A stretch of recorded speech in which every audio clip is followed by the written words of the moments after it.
So one of my mentees got scammed, and if I ever see the dude, I might Will Smith him. I'm kidding. Of course, we don't promote violence around here. I'm a lover, not a fighter, anyway. But also, anyway, this is something that happens way too often. A lot of the entrepreneurs, the business owners I've worked with, a lot of them have been scammed by somebody at some point. Sadly, the online coaching and business space is filled with a lot of so-called gurus who really just know how to manipulate people into giving up their hard-earned money, using kind of like the same manipulative playbook over and over again, which ends up leaving people confused, frustrated, and sometimes even broke. And sadly, just like most criminals in the world, the scammers are good at what they do. They're very calculated about what they do, who they talk to, how they talk to them. And if you aren't aware of those tactics, you can get caught slipping like my client and I did at one point. She was on a sales call with somebody who seemed credible, who seemed like he had gotten a lot of results. He had done all these great things, had the money, had the cars, was living a great life. But by the end of the call, she felt like she had been pressured into taking this kind of like big step and handing over money for a program that didn't look like it was going to deliver on its promises, right? It's not fun realizing you made a mistake.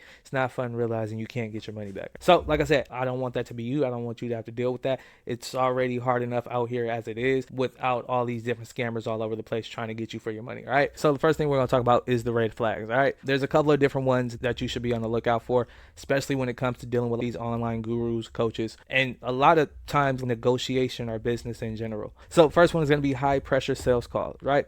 If a sales call makes you feel like a decision has to be made right now, like they don't want to let you get off the phone without making a decision, that's a big red flag. Yes, as a business owner, sometimes you can close in one call, but you should not be forcing people to make very high end, high ticket decisions at the drop of a dime without discussing it with the colleague, without discussing it with their spouse. And that's what a lot of these gurus and coaches will try to get you to do. They will try to get you to make this very emotional, irrational decision in the moment. They know that if they create a sense of urgency, they won't give you time to think critically. They won't give you time to react with logic. The way we're wired is to be emotionally responsive, emotionally reactive. So we react with emotion. When we buy something, we buy with impulse. You ever heard of an impulse buy? You're buying based off of emotion. Then after you make the purchase, you'll rationalize it later, and you'll either rationalize that for the good or rationalize that for the bad, which ends up being buyer's remorse. You don't want that. You don't want your audience, you don't want people that work with you to feel buyer's remorse after they have spent money with you. All right? That's bad. Very bad. So they know if they are on you and they're trying to move fast and they get you to sign in and then they get you to hop on the next call and they're like, okay, I'm gonna send you this and then I'm gonna get you started over here. They're not giving you time to analyze what you just did. They're just trying to keep you going as much as possible. When you're on a call with them, they'll say things like, if you don't invest in yourself now, when will you? When's gonna be a good time if now isn't the right time? Those successful people make fast decisions. They're gonna throw these little lines at you that are meant to persuade you and give you a sense of FOMO or inadequacy almost. And like I said, these tactics are very effective. They tend to have a lot of practice with them, so they know how to respond and what to say to turn it back on you, to make it sound like whatever objection you gave them was a bad idea or doesn't make sense, right? Legitimate coaches, legitimate programs, business owners, they're going to give you space to ask questions. They're going to let you do research if you need to. They're going to make sure you make an informed decision and are comfortable with this decision because they're more interested in building a long-standing relationship with you. They care about their reputation. They care about how you perceive their brand and the results that you're going to get from it. So they want to make sure this is a good decision, not just for me, but for you as well. So if you're ever on a sales call and you feel pressure, you feel like they're kind of backing you into a corner, it's okay to be like, okay, I need some time. I need a second to think things over. Give me some time. That's okay. If they try to force you to sign or force you into something, that's just a way of getting you into a micro agreement so that you're more likely to continue going later. Well, you already paid $500 and got started. Why not just pay the rest? Well, what's really stopping you? What's really going on? That's all the stuff that they're going to use to try and get you to keep going. So it's okay to stand firm and stand your ground and be like, hey, I don't want to do this. You can hang up mid-call if you feel uncomfortable. I've hung up on salespeople where it's just like, you're not listening to what I'm saying. You're not hearing what I'm saying. I feel like you're pushing me. I feel like you're trying to manipulate me. I'm ending this call. I'm not saying goodbye. I'm ending this call. We're done. Like, it's really that simple. Don't be afraid to end a call if you need to, especially when it gets to the next point, which is the overly invasive questions. That's the next big red flag. Those questions where it's like, yo, why are you digging into my personal? Why are you making me feel uncomfortable right now? Because that's what happened a lot of times on these calls. They'll go from real professional to really personal, really fast out of nowhere. They'll ask you how much money is in your bank account right now. How much do you have available on your credit card? They get you to the point where you almost feel like you're the problem if you don't do it. If you hesitate, you're the reason why. You are in your way.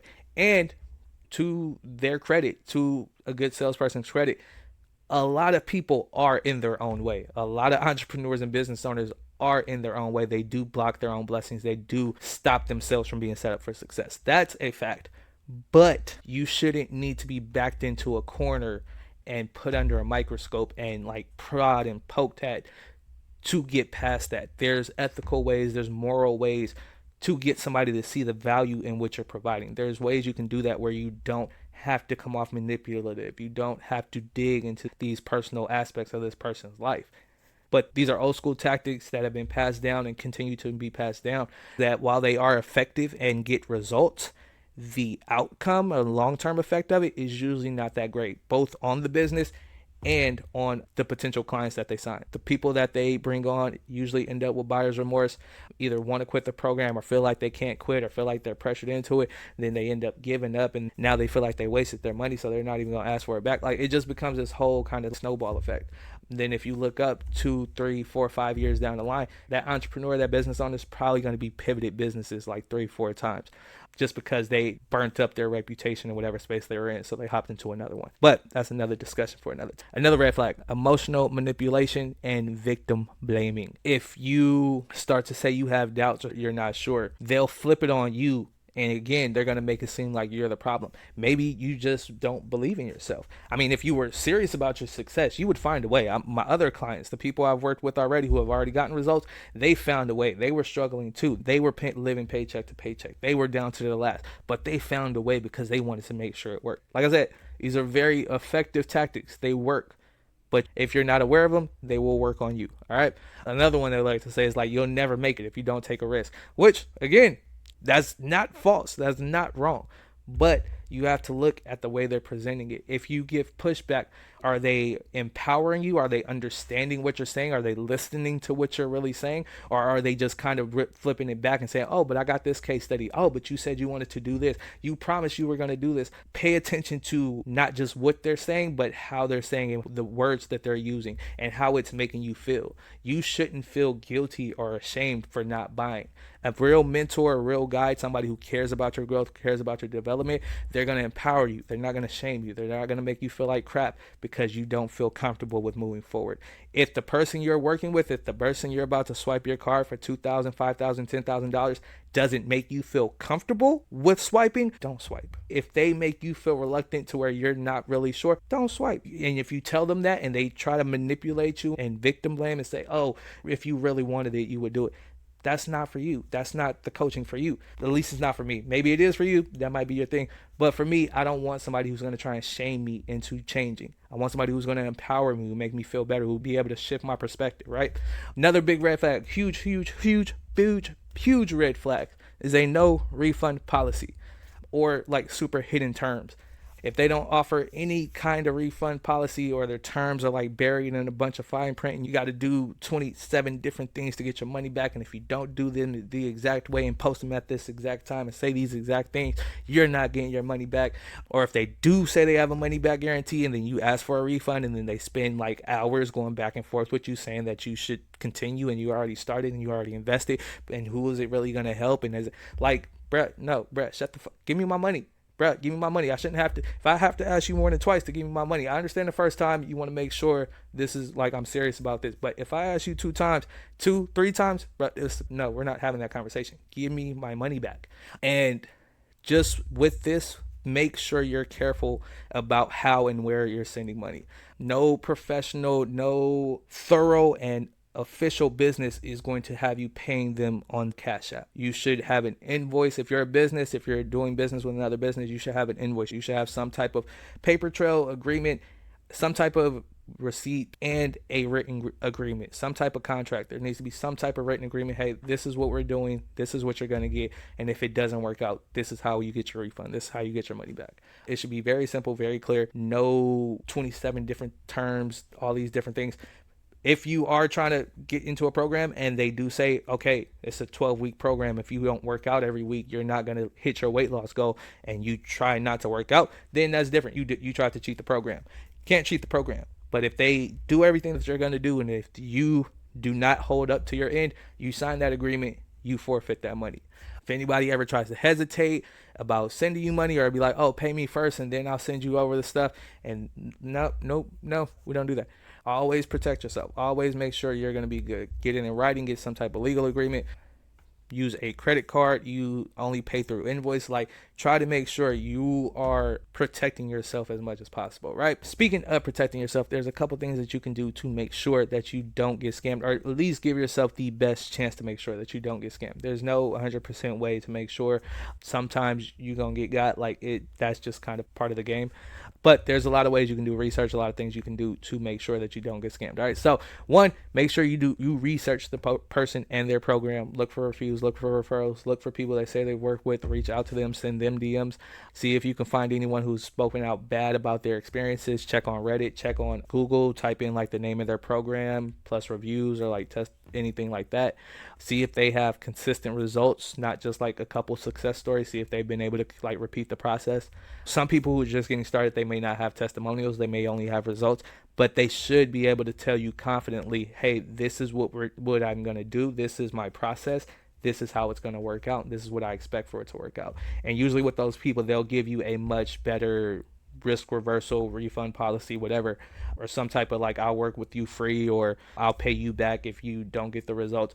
Those tend to be legit because they're putting their own reputation on the line. They're putting themselves at risk. If the business or the company or the person you're working with isn't putting anything for themselves at risk, it's kind of a red flag. Not like the hugest red flag, but somebody who's willing to say, hey, if this doesn't work, I'll work with you for free. If this doesn't work, I'm going to pay you. If this doesn't work, XYZ. If this doesn't work, whatever. If somebody's willing to say that, it usually means they have belief in their program, in their system, and they usually are legit. Still look out for paperwork. Still make sure you're getting a contract, some type of invoice, something to protect you if it does ever come to legal proceedings. Another way to protect yourself is to make sure you never give into pressure, right? Never feel pressured to buy immediately. If it is a big purchase, if it's something you're unsure about, if you still really need to think about it, give yourself 24 to 48 hours just to like think it over and see, is this something you really want to do? Now, if you're somebody who is finicky and likes to change their mind a lot and switches from thing to thing, you might just be somebody who is going to lose a lot of money because you keep investing into different things and not sticking with it. And that might be a whole other issue that you might need to address. But we're talking about people who actually are going to go into a program and actually do it and use it and try to make it work. But never feel pressured. If the person is that good, if the business is that good, it's still going to be available in 2 days, in 3 days, in a month, 2 months, 3 months. Hopefully, ideally. It might not be. They might raise the price. That is possible too. Something you have to be, it's kind of like the risk you have to be willing to weigh. A lot of times, those, if you act today, those are real deals. Those are legit. But it's more so as an incentive to get you to act today, not a manipulation tactic. It becomes a manipulation tactic where they'll tell you, oh, this is the price for today. But if you reach back out in 2 weeks, they're willing to give you that same price. It was more so a manipulation tactic. If they tell you this is the price for today and then you want to reach back out in a week, it's like, okay, but that's going to be the price. The price is the price. That means that person is standing on their word. That person is saying, this is really only available today. Then if you want to play it again, that's just the real price. That's what it is. Another way to protect yourself, make sure you ask the right questions. Ask good questions. Ask questions that you need answers to. What happens if I don't get results? What's your process for getting this done? They might not be able to give you a step-by-step, but they should at least be able to give you an outline, timeline, some type of framework to show, hey, this is what we're going to be doing. First, we're going to work on this. Then we're going to get this cleared. Then we're going to do this, right? If they tell you they don't want to show you or tell you at all because they don't want you to get overwhelmed, it's just like, no, that's fine. But tell me what we're doing so that I can at least have a high level view. If you can't break down what we're actually going to be doing, I don't need to know what the step-by-step is. I just need to know what this is going to look like at the end. If they can't break that down for you, run away. Always ask to see the contract before you sign it. Make sure you read and understand the refund policy.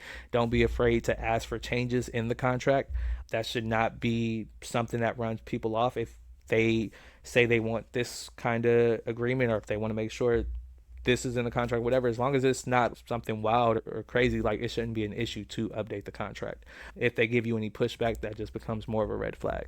Also, ask to speak to somebody who's been through the program, who has worked with them. If they can't give you any, like, hey, here's this person's profile. You can reach out to them. Hey, here's this person you could talk to. If all of their clients are just like case studies or something, like they can't really share because they don't have this, they might be trying to manipulate you. All right. If they can't produce anybody who can vouch for them, that's usually a red flag. All right.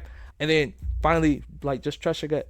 If something doesn't feel right, if something feels off, if you feel weird, if you feel wrong, if you feel pressured and not empowered, if you feel like you are kind of forced into it and you have a really deep sense of buyer's remorse, don't be afraid to step away. Don't be afraid to say, hey, this doesn't work for me. I'm not feeling this. I don't want to move forward. All right.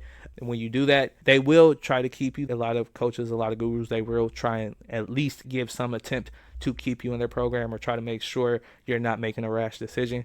But if they're credible, if there's somebody who isn't trying to scam you, or if they have a reputable business, there should be no issue with them issuing you a refund. You shouldn't have to ask 5, 10, 20 times, send all these messages, go back and forth. Like, no. A solid business owner, somebody who has his shit together, somebody who is growing a fruitful and successful business, they're not going to have time to go back and forth with you and say, oh, well, you did this and you said this. Give me my money. Give me my money. All right? Period. So, yeah, I just felt inspired to make this because, like I said, my mentee got scammed. Smack homie if I smack the fuck. Anyway, again, I'm not a fighter. But, like I said, I just felt like I wanted to make sure and get this out. All right, so make sure y'all hit the follow, subscribe, something, whatever. I'll see you on the next one. All right.